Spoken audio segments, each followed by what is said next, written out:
Pour vous, supporter de l'OM, fan de l'OM ou fan de foot qui a suivi le Marseille ces dernières années, pour vous, quel est le meilleur coach qui soit passé à l'OM durant toutes ces années?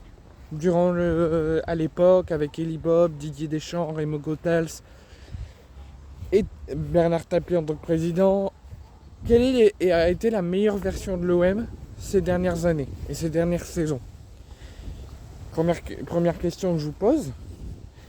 Moi, je trouve que c'est la période Didier Deschamps, avec le SAG en 93, avec la tête de Basile Boli.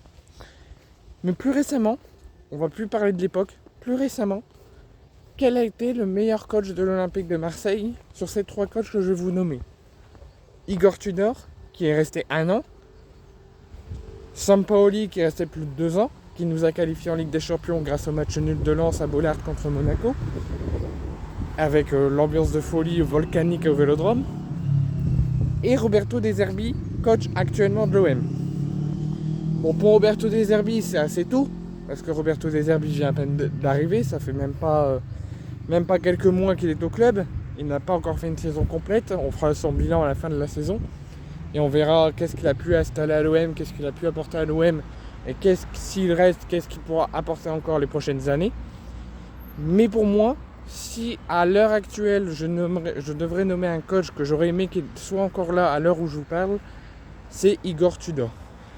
Igor Tudor, c'est... Bon, on a eu des choix contestés avec les altercations avec Nuno Tavares, avec Gerson, avec sa façon de gérer certains joueurs, certains temps de jeu de certains, et surtout sa gestion de Dimitri Payet. Plein de matchs où il devait jouer, il ne joue pas, où il joue très peu, où il s'entraîne pendant tout le match complet, au final il ne joue pas. Il y a eu des petites altercations, il y a eu beaucoup de tensions durant le passage d'Igor Tudor, selon son management et sa gestion de certains cadres. Mais pour moi, Igor Tudor est l'un des plus grands coachs auxquels je lui envoie un plein respect. Bon, là, il est en train de galérer dans sa carrière d'entraîneur. Il se fait virer à chaque fois au bout d'une saison où il ne reste qu'une saison dans chaque club depuis son départ de Marseille. Mais je suis sûr qu'il va trouver un bon club dans les années à venir.